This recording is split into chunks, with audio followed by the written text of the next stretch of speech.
বেশিরভাগ সময় ধানের শীষের কথা বলে ফেলি, আবার ঘুরে আবার ঘোরা বলি। সেই কারণে বিএনপির সাবেক তাদেরকে কখনোই সাবেক বলতে মনে থাকে না, বলতেও খারাপ লাগে যে নেতৃবৃন্দ আমার জন্য তাদের জীবনের সবচেয়ে বড় রাজনৈতিক পরিচয় তারা স্যাক্রিফাইস করেছেন, উৎসর্গ করেছেন। তাদের কাছে আমার কৃতজ্ঞতার শেষ নেই। আমিও সিদ্ধান্ত নিয়েছি, রাজনীতি যেভাবেই করি না কেন, সারা জীবন গলাচিপা দশমিনার জনগণ এবং গলাচিপা উপজেলা বিএনপির নেতৃবৃন্দের জন্য সবকিছু উৎসর্গ করে দিয়ে আমি আমার সারা জীবন কাটিয়ে দেব ইনশাআল্লাহ। আমি আমার দলের পথ উৎসর্গ করেছি, দলের পথ উৎসর্গ করেছি একটি কারণে, তা হচ্ছে আমরা বাংলাদেশ জাতীয়তাবাদী দল গলাচিপা এবং দশমিনা উপজেলা নেতৃবৃন্দ বিচার বিশ্লেষণ করে দেখেছি, দীর্ঘ ৪৬ বছর এখানে বিএনপির সংসদ সদস্য ছিল না, এখনো নেই। 2018 সালে মনোনয়ন নিয়ে যে গ্যামলিং হয়েছে আমাদের এখানে, এবারও যদি আমরা এই আসনে বিএনপির একজনকে সংসদ সদস্য হিসেবে নির্বাচিত করতে না পারি, অদূর ভবিষ্যতে আর কখনোই এখানে আমাদের পক্ষে বিএনপির সংসদ সদস্য নির্বাচিত করা সম্ভব হবে না। সেই কারণে উপজেলা বিএনপির নেতৃবৃন্দ যখন আমাকে প্রশ্ন করেছেন, আমি বলেছি আপনারা যদি আমার পাশে থাকেন, আমি আপনাদেরকে নিয়ে কাঁধে কাঁধ মিলিয়ে এই চ্যালেঞ্জ আমরা গ্রহণ করতে চাই। কারণ আমরা গলাচিপা দশমিনার মানুষের কাছে এমন কোন পাপ করিনি যে আমরা তাদেরকে ভোট চাইলে তারা আমাদেরকে প্রত্যাখ্যান করবে। বাংলাদেশ জাতীয়তাবাদী দল 2001 সালের নির্বাচনে মাত্র 12,000 ব্যবধানে আওয়ামী লীগের সংসদ সদস্য পদপ্রার্থী জনাব আখমা জাহাঙ্গীর সাহেবের কাছে পরাজিত হয়েছিলেন। তারপরে 2008 সালে কেন আমরা 61,62,000 ভোটের ব্যবধানে হারিয়েছি তা কি আপনারা কেউ লক্ষ্য করেছেন? যে সমস্ত নেতা কর্মীদের লুটপাট, মারামারি, চাঁদাবাজি, ধর্মীয় সংখ্যালঘু নির্যাতন আমাদেরকে এই বড় ধরনের বিপর্যয়ের মধ্যে ফেলে দিয়েছে। গোলাম মাওলানা ভাই একদিনও আওয়ামী লীগের রাজনীতি করেন নাই, তারপরেও আমাদের বিরুদ্ধে নির্বাচন করে তিনি 61-62,000 ভোটের ব্যবধানে বিজয়ী হয়েছেন। তার কারণ ছিল 2001 সালের নির্বাচনের পরে আমরা গলাচিপা দশমিনার সাধারণ মানুষের সাথে, ধর্মীয় সংখ্যালঘুদের সাথে আমরা আমাদের ন্যায়সঙ্গত সুবিচার করতে ব্যর্থ হয়েছি। আপনাদের মনে আছে নিশ্চয়ই 2008 সালের নির্বাচনে যখন আমরা জনজাতল চল বিশ্বাসে প্রোগ্রাম নিয়েছি, আমাকে উপজেলা বিএনপির এক সাধারণ সম্পাদক বললেন, তিনি আমার মামা হন, তিনি বললেন যে ভেজাল তো একটা লাগছে। আমি বললাম কি ভেজাল? বলছে যে চরের লোকজন প্রোগ্রাম নিতে চায় না, সেখানে আমরা 5 বছরে কি কি করেছি তিনি আমাকে বললেন যে শিবার এক সুলিশ 300-400 লোক, শিবার সেই সুলিশ জেলেরা মাছ ধরে খেতেন। আমাদের এক বিএনপির নেতার সন্তান সেই সুলিশ একটা নামমাত্র কাগজ নিয়ে তিনি 5 বছর লুটপাট করে খেয়েছেন, কোন সাধারণ জেলেকে মাছ ধরতে দেন নাই। আপনারা লঞ্চ ডুবির ঘটনা শুনেছেন, আমাদের প্রিয় নেতা আলহাজ শাহজাহান খান সাহেবের লঞ্চ ডুবেছে, আমরা দুঃখ পেয়েছি, আমাদের যাত্রীরা মারা গিয়েছে, কিন্তু আমাদের অপরাধ সেখানে আছে। লঞ্চ ডুবেছে প্রাকৃতিক কারণে অথবা দুর্ঘটনাজনিত কারণে, কিন্তু আমরা কেন ট্রলারের সাধারণ যাত্রীদেরকে পিটিয়ে লঞ্চ উঠাতে যাবো? আমাদের তার কারণটা কি? এসব কারণে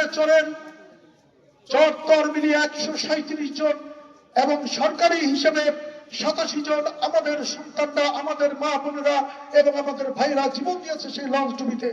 নিশ্চয়ই সেই করুণ দৃশ্য আপনাদের চোখে আছে। যার ফলে আমরা এখানে রাজনৈতিক ভাবে চরম একটি বিপর্যয়ের মধ্যে পড়েছিলাম। সেই বিপর্যয়ের কারণে আমরা 2008 সালের নির্বাচনে 62,000 ভোটের ব্যবধানে হারিয়েছি, যা রাজনৈতিক হেরেছি, যা রাজনৈতিক ভাবে আমাদেরকে একটি চরম বিপর্যয়ের মধ্যে ঠেলে দিয়েছে। সেই বিপর্যয় থেকে বিএনপিকে পুনরুদ্ধার করতে হলে আমরা দলীয় ভাবে সিদ্ধান্ত নিয়েছি।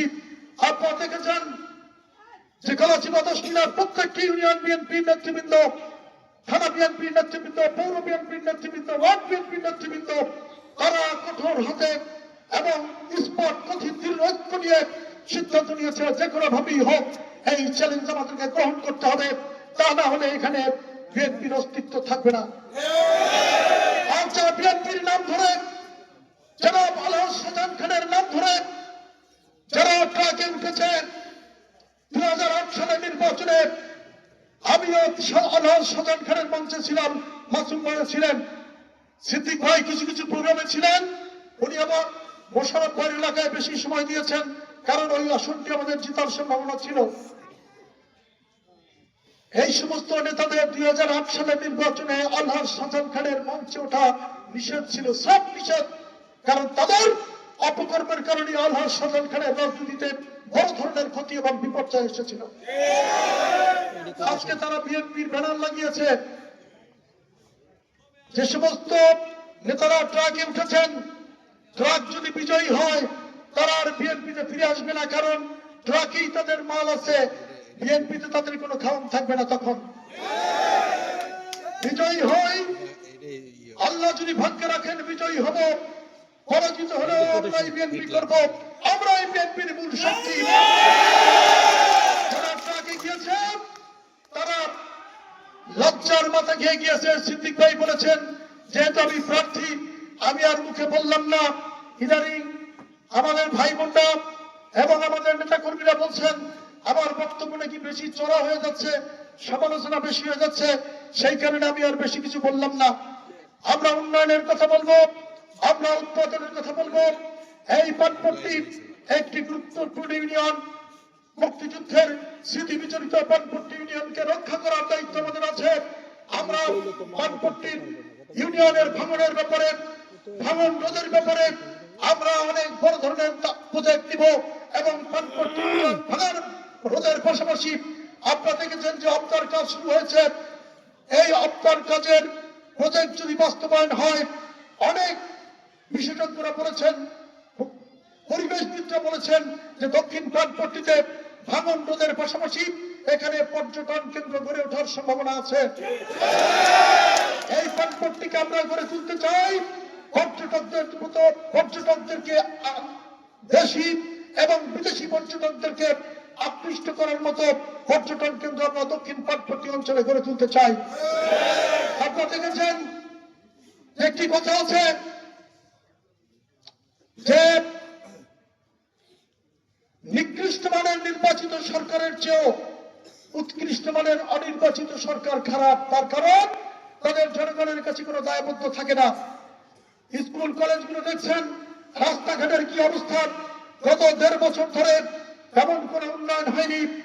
আমরা দায়িত্ব পেলেন এই গলাচিপা 10 মিনার রাস্তাঘাট এবং স্কুল কলেজগুলোকে নতুন করে গড়ে তুলব। ইতিমধ্যেই আমরা সিদ্ধান্ত নিয়েছি যদি নির্দলীয় এবং স্বতন্ত্র প্রার্থী হিসেবে আমি নির্বাচিত হই, আমরা এই গলাচিপা 10 মিনার ইঞ্জিনিয়ার, পরিবেশবিদ, বিশেষজ্ঞ সকলকে নিয়ে আমরা একটি উন্নয়ন ফোরাম করে তুলব।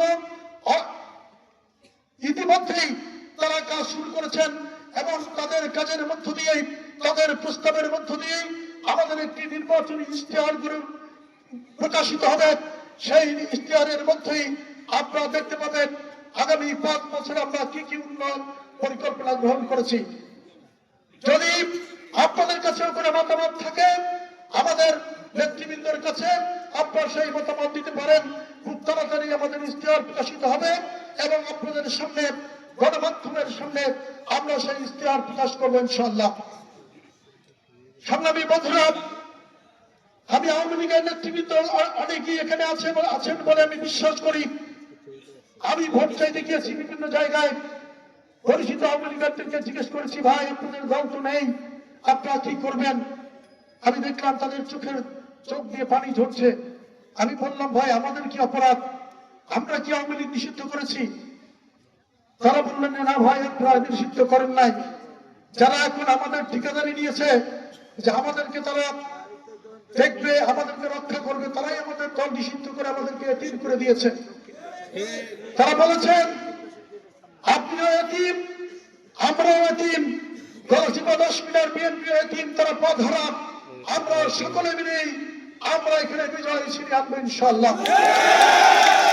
সুতরাং যারা নৌকার ভোটের ভয়ে ভোটের আশায় নির্বাচনে দাঁড়িয়েছেন তারা নৌকার ভোটে পাবেন না, ধানের শীষের ভোটে পাবেন না, অর্থের বিনিময় কিছু লুবি লোকের ভোট পাবেন ইনশাআল্লাহ। বিজয় আমাদের সুনিশ্চিত। আপনারা যদি ঐক্যবদ্ধ ভাবে আগামী 12 ফেব্রুয়ারি নির্বাচন পর্যন্ত মানুষের কাছে যান এবং ভোট কেন্দ্রে উপস্থিত হয়ে লাইনে দাঁড়িয়ে সুশৃঙ্খল ভাবে ভোট দেন এবং ভোটের ফলাফল নিয়ে ফিরেন, ইনশাআল্লাহ বিজয় আপনাদের সুনিশ্চিত। অনেকে আপনাদেরকে বলবে নিয়ে যাব, আমাদের এক নেতা নাকি বলেছেন হোগলা থাকবে না। আমি সমালোচনা করতে চাই নাই, তারপরে বলছি 12 তারিখে হোগলা থাকবে নাকি আপনার লুঙ্গি থাকবে টের পাবেন 12 তারিখে নির্বাচন। ইনশাআল্লাহ আমরা থাকবো, প্রশাসন থাকবে, পুলিশ র্যাব সেনাবাহিনী থাকবে, নিশ্চিন্ত নিরাপত্তায় ইতিহাসের অন্যতম গুরুত্বপূর্ণ এবং নিরপেক্ষ নির্বাচন অনুষ্ঠিত হবে ইনশাআল্লাহ। আপনারা সেই নির্বাচনে অংশগ্রহণ করবেন এবং আপনাদের এই সন্তানকে জীবনের এই চরম দুঃসময়ে যদি আপনারা ভোট দিয়ে সহায়তা করেন, আমরা আপনাদেরকে নিয়ে একটি শান্তির গলাচিপা 10 মিটার এবং শান্তির জনপদ করে তুলব ইনশাআল্লাহ। পরিশেষে রাত থেকে আমাদের বক্তব্য শোনার জন্য আপনাদের সকলকে আবারও ধন্যবাদ জানিয়ে এবং 12 তারিখের নির্বাচনে আপনাদের প্রিয়